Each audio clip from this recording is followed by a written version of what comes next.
Presenting radio's foremost laboratory of new writing and production techniques, the Columbia Workshop.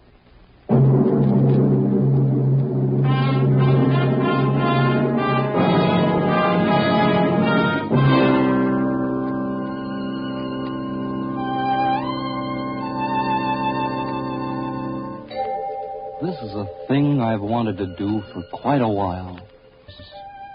There are some people, some countries I'd like to remember.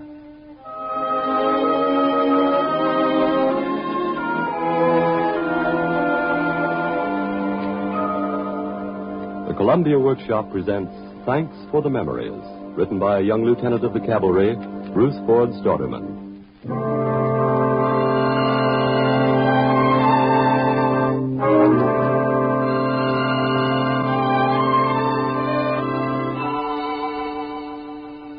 Before I proceed to forget the past few years, there are some things I'd like to remember. Some people, some countries. Friends a fellow meets in his travels overseas. I happened to be in a part of the war that started from England and was fought in France, and I hung around those countries off and on for 3 long years. You know, America is quite a place, only it's good to get outside it once in a while and look around. The conclusions you come to are not stupendous, but they certainly are encouraging. You see, the way I figure it, I owe them each a letter. England and France. It's the courteous thing for a guest to do after he's gone back home.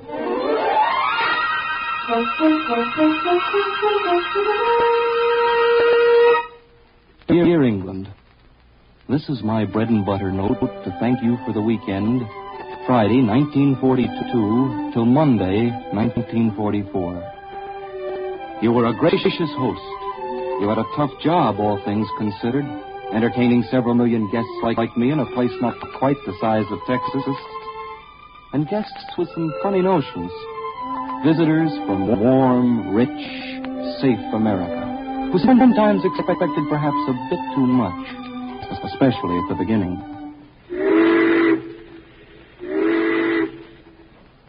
There it is, you guys. Take a squint through the porthole. So that's merry old England, huh? The country gardens my eye. Nothing but fog and barrage balloons. Did you ever see such a dump? It sort of shook the boys at first. The beautiful gardens were planted with vegetables. And the funny old buildings, a lot of them, are nothing but broken stones. It shook us to see that this was a place where war had struck and was waiting to strike again. But we got used to the idea, and you got used to us. And I must admit, our American exuberance takes a lot of getting used to.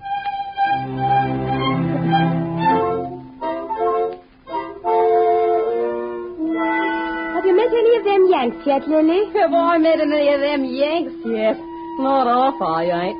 The other day I'm sitting in Hyde Park with a bucket of beer for me old man, minding my own business and having a look at the London Chronicle, when up comes a Yank, and before you can say Mr. Churchill suspended us, he kisses me right in public, drinks me old man's beer, waltzes me around the bench, and walks off whistling God Save the King.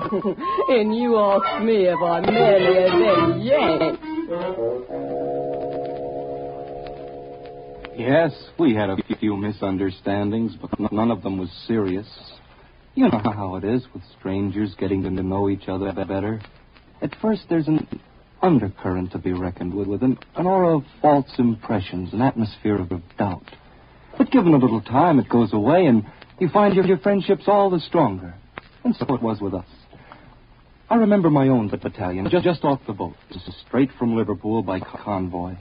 As quietly at night, it took possession with its trucks and men of Folly Manor, Barrington Barks. Folly Manor, with its Georgian parks and mansions, high and proud on a hill, and the tiny market town of Barrington huddled instinctively below. Dark that first night was. No moon. We were all restricted to quarters in the usual army tradition, but there were 2 of us who couldn't wait. We had to see the town that night. Hey, Bill, where are you? Right here. Boy, it's blacker than the first sergeant's heart. You said it. And we haven't found a pub yet. I hope the captain doesn't send a patrol through the village tonight. Well, how could they find us? So dark, they'll be lucky if they find the village. Yeah, but suppose they... Oh! Hey, I beg your pardon. That's all right, my lad. Can't blame you in a blackout like this. Excuse me, but can you tell us where to find a pub in this town? Yeah, we've been walking around like a couple of zombies for the past 20 minutes, and we haven't had a drink yet. Come on, what's the score, Pop? How do you find one of these joints? Why, it's very simple, lads. All you have to have is a fine nose for the smell of beer, or a sharp ear for the clink of glasses. And which do you have? Well, as it happens, you're talking to the only man in Barrington who's blessed with a bit of both. So come on, lads. Hang on to my coattails and off we go.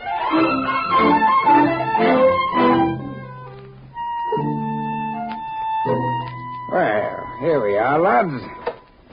Hey. Evening, Tim. Evening, Mr. Bailey. All alone tonight? Yes. The missus is off to her auntie's. Well, I see you brought the American Army with you. Welcome to Barrington, boys. What'll you have? Got any scotch? We're all out of that. We'll be till Tuesday next. How about a couple of pints of mild and bitter? Mild and bitter? What's that? Why, it's... We'll take it. What's the difference so long as it's liquid? Right you are, my lad. Make mine the same, Tim. Righto. Now, I know you boys haven't had a chance to change your money yet, so this is on the house. Oh, well, thanks a lot. Yeah, thanks. And I'll join you myself. Cheers. Aye, cheers. Money, right? Bit of all right, eh? Now, who could that be? Nobody in Barrington would knock on the door of a public house. Uh-oh. I got a funny feeling that's for us. Where can we hide? Quick. Hey, what's the matter, lad? We're not supposed to be out. That's probably a patrol. Get in this coat closet. Here, hurry. Come in. Come in. Good evening. Evening. I'm Captain Decker of the American Army. Oh, evening, Captain. Evening. We just moved in at Farley Manor. I'm checking to see whether any of my men have been around here. Aye. Mm-hmm. Well, I haven't seen one. Have you, Tim? Not a one. They're not supposed to be out, you know. They're all restricted. Is that so? Yes, the town's off limits for 2 days. We always do that as a precaution. Well, there's none been here. Good. Say, you don't happen to have any scotch, do you? Oh, that's phony. What's that? Well, what's what? I thought I heard an American voice just then. That was probably me practicing my imitations. I'm rather good at them. Now, here's one of Cyril Fletcher. It seemed to come from that closet. You mind if I have a look?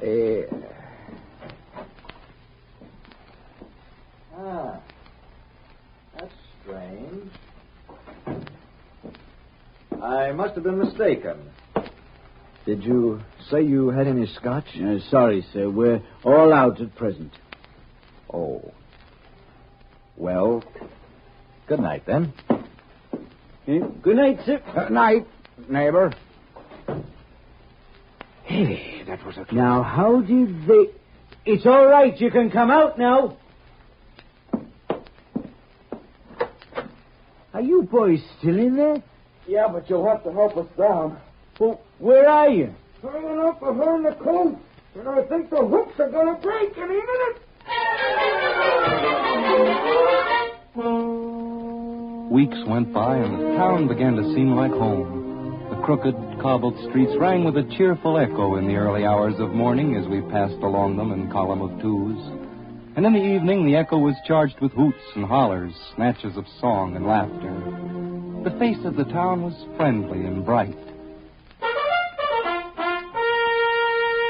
One day at Reveille, a letter was read.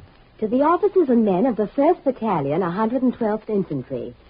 You are cordially invited to attend a dance at Barrington Schoolhouse this Friday night at 8 p.m.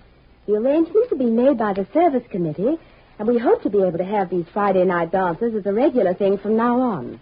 You will always be more than welcome. Yours sincerely, Mary Dean, Committee Chairman. Mary Dean, the bookseller's daughter. gracious and fair as an Easter sun. The truth came out, as it always does. She was the committee. Musicians, door prizes, refreshments. She got them all with a tireless energy. And Friday evening always found her there, smiling and dancing with everyone, making us all forget for a couple of pleasant hours the drag of the dog-faced day behind and the monotonous march of tomorrow. There were others, too. The pattern of humanity, when looked at in the light, is warm with color. The simple tokens shine in the cloth and are remembered. The road to Oxford? Well, used to be a signpost, but what with the invasion scare, they've taken them all down. Folks about a mile up from here.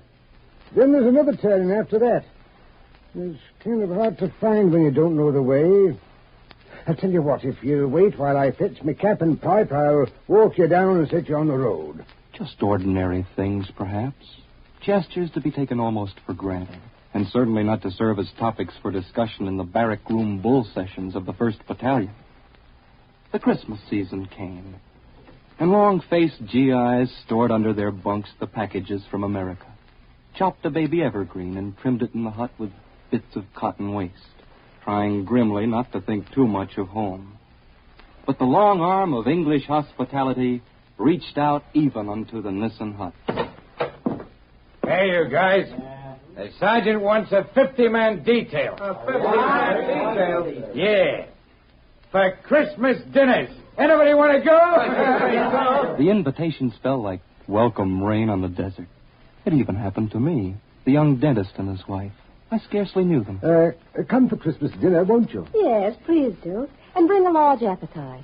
Those, then, were the people of Barrington, caught in the act of making certain taken-for-granted gestures of goodwill, caught in the midst of their own tribulations, their bombings, their shortages, their fears, their sons with Monty in Egypt, some of them, and others with God at Dunkirk. Those were the people of Barrington Barks, making no noisy banners of their distress and finding still a smile for strangers. But the testimony of a friend of mine can tell it better. My name's John Washko, private first class. I was on guard that night. A little after midnight, and I just come on. Mine was post number 2, road leading up to the camp beside a church. It was raining like cats and dogs. My slicker had a hole in it. The water ran off my helmet, down my neck. I went around the corner of the church and stood in the doorway to the back to dry off a little. My eyes got used to the darkness. I could see somebody in the churchyard, kneeling by a marble tablet in the rain. It was a girl. I could hear her crying. After a while, she got up. When she left, she had to pass close to the doorway. I could see her face. It was Mary Dean, the girl who runs the dances. I couldn't understand it. Because at the schoolhouse, she was always smiling. Concerning your countryside, there's another debt I owe. For services rendered anonymously, on numerous maneuvers, convoys, and marches, down your winding little roads in the sun and in the rain, past the autumn berries and your willows and your streams. Thank you, England, for your helpful earth, your good cooperative ground. It made a bed as soft as many, without benefit of mattresses. It was also thoughtful of you to supply those stars for lonely nights on bivouac. Yes, there's no disputing it. By and large, we got along together very well. In the end, perhaps, it will be seen that this made all the difference. A spirit of something intangible, of course, prevailing in little places of no importance, at moments unattended by ministers of foreign affairs, discovered in a Devonshire cottage, found on a farm in Kent, suspected in a chip shop in Salisbury, and certainly seen at a church service in Staines. A beautiful spirit, wearing a kind of humility. When last heard from, proceeding east, south, north, and west, on highways of all descriptions, and believed to be invincible.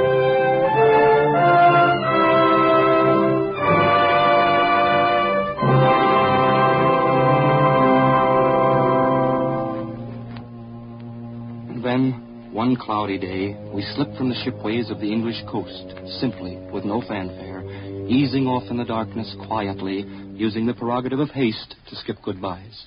There was a churning of the channel waters, the likes of which the fish had never seen.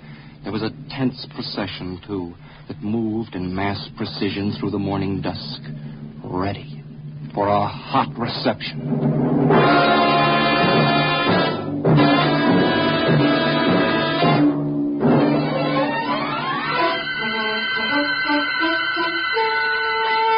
Dear friends, my visit to you was made in some haste. In fact, I arrived in rather a flurry with a certain amount of noise. For a while, I didn't have time to stop and look around, but I knew we were going to be friends. You made a charming hostess from the start. The welcome mat was on your doorstep. What was left of it? Although, of course, the neighbors' brats were trying their best to keep us away. Your bright good morning was inherent in the dawn on a beach called Omaha, and quite distinguishable even when bracketed by 88s. The soft breeze of your blessing was caught in Carentan. Your warm hello was also heard by 2 worn-out GIs in an apple orchard near Saint-Lô. I'll give that Heine sniper something to think about. What time is it, Bill? 7 p.m. 1900 hours, as the sergeant says. I wish they'd send somebody to relieve us. Don't they realize we've been on this outpost since 6 o'clock last night? Hey. Yeah? Somebody moving in that orchard. Where? Right behind those trees. There. Hey, it's little Albert. Who? That French kid who was hanging around the platoon CP, remember? You know what he's doing out here? He's waving something. Looks like a bottle. Oh, my gosh. Yesterday I asked him if he could get us some wine. Look, he's starting to cross the field. Hey, Albert! Albert, get back! Get down, Bill! Uh-oh.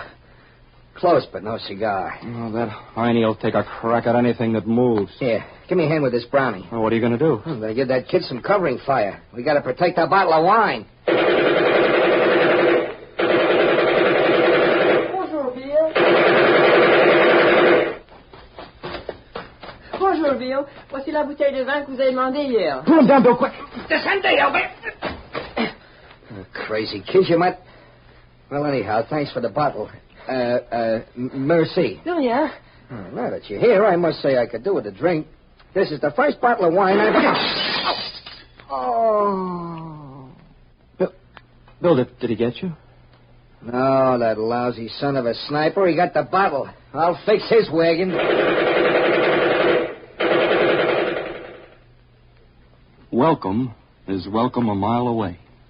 Eager on the face of a fragile kid, skinny on the barren, war-poor plots of Normandy, or lush in the lap of the rich, ripe lands beyond. But a good, glad welcome, nevertheless.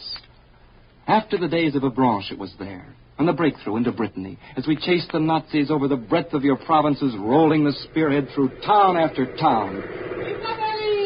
Hey, Mac.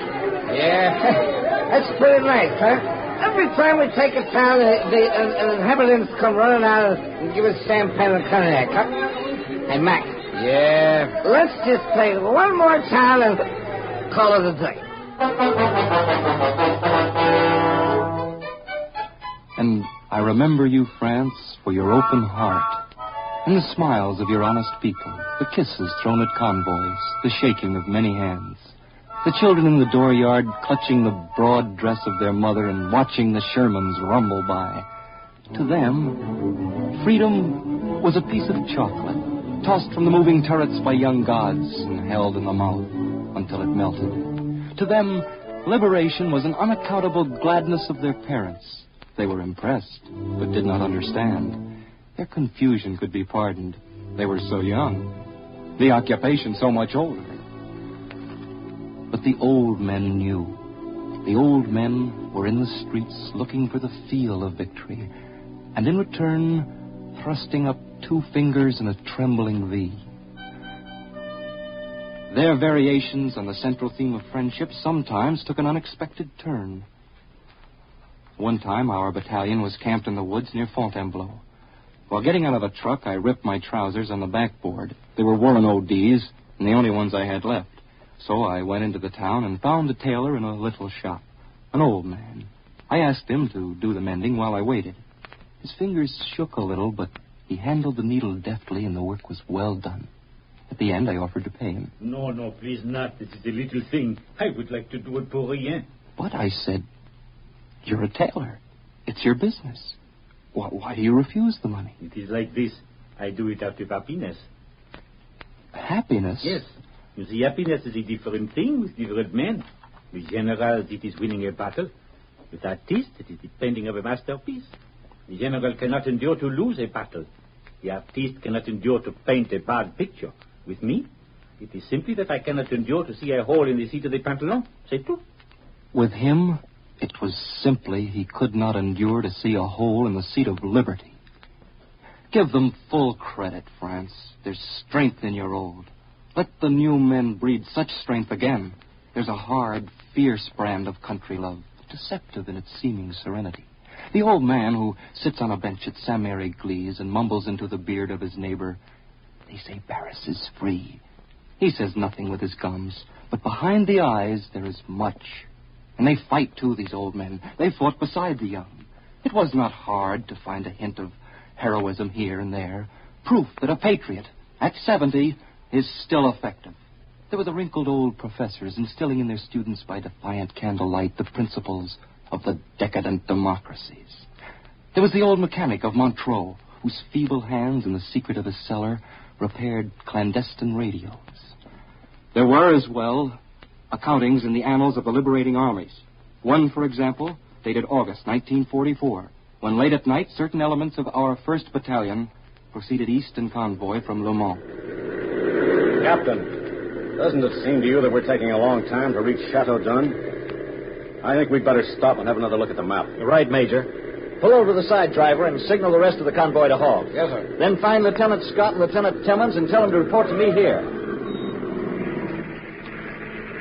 Turn your flashlight on the map, will you, Captain? Yes, sir. Get over the side of the road. Now, our instructions were to cross the first bridge on the right at the outskirts of the city. But we haven't passed a bridge yet, sir. And we haven't passed a city. I can't understand it. Lieutenant Scott reporting. Where's Timmons, Scott? Yes, sir. All right, now, gentlemen, gather around here, and I'll explain this briefly. We may be lost, and then again, it's possible we may be on the right road and simply haven't reached our destination. But we're needed at Chateau d'Un in a hurry, and we haven't got time to fool around. We'll either have to go on or turn back and retrace our steps. We can't do one and then the other. Now, it's difficult to get oriented in this infernal blackness, but we're going to have a try. Lieutenant Scott? Sir? I want you to set up temporary security around the convoy. Yes, sir. Lieutenant Timmons? Yes, sir. Send a scout out 300 yards to the right flank of the road and ask him to see if he can find a river. Then send the point jeep 2 miles up the road to look for a bridge in the outskirts of a town. Tell them to report by walkie-talkie. You got that? Yes, sir. Okay, get going.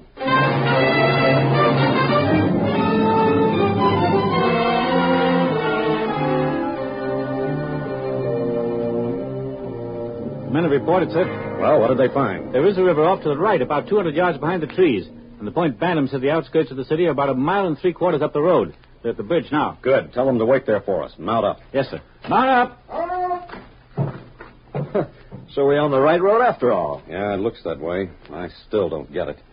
Turn them over.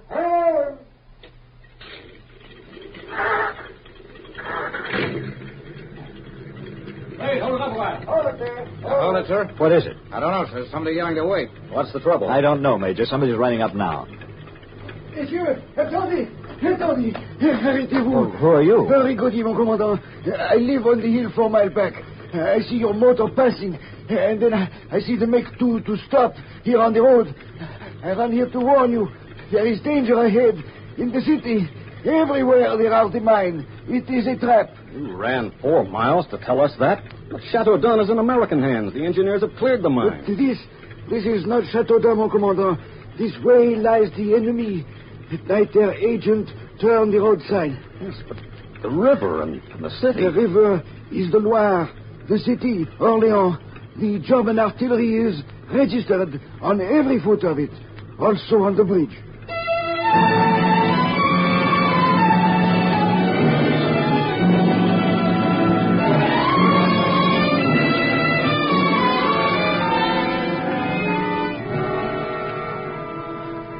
There are those who will say that the running of 4 miles at night does not constitute an act of heroism, being merely a question of lung capacity and such. Well, Henri Gaudier was a man of 70. He found the strength to run 4 miles from other things than his legs and lungs and heart. You can thank God for the rough stock of your people, France, the proud patriarchs of the peasant towns. Give them my greetings, and tell them I have not forgotten. A hearty handshake also to the division of Leclerc, and the men of Tassigny, the Free French, the Maquis, the FFI. They helped us when we needed help the most.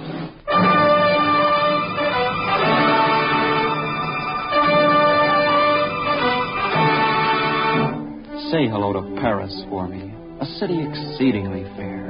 To the Arch of Triumph sending its strong stone mass up through the streaking sunset, and to the people of Paris, in so many ways so like Americans themselves, light-hearted and glad with life. Remember me to the evenings, full of bright, high moons. Are they still as beautiful? I often think of them. And I think of the happy crowds, hoarse with shouting hurrah, dancing in the streets so long deserted.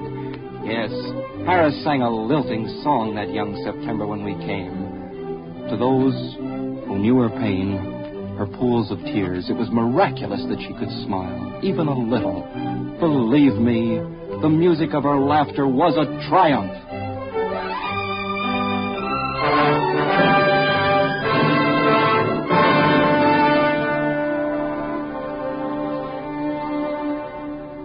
Dear England and dear France, in closing, I would like to say that not too many peacetime years from now, I hope to visit you both again, wearing a suit of my own choosing and a tourist tie.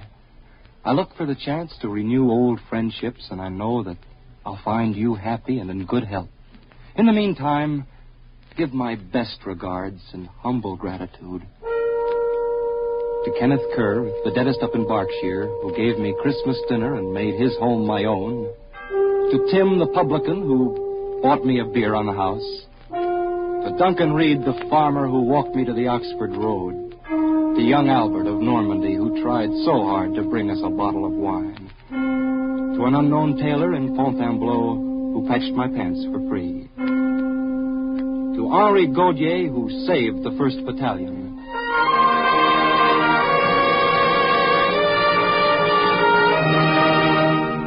To all of you and many others, in a list too long to mention, my deep appreciation. To the girl who knelt in darkness in a rain-washed country churchyard, my sympathy, my sorrow. To the men of both your nations who fought as well beside us as they fought at first alone, my friendship and my praise. To the hills of your homelands and your free blue skies, to the Thames, to the Seine, to your old and young, to the contributions of your little people toward the dignity of man. To England and to France, thanks for the memories.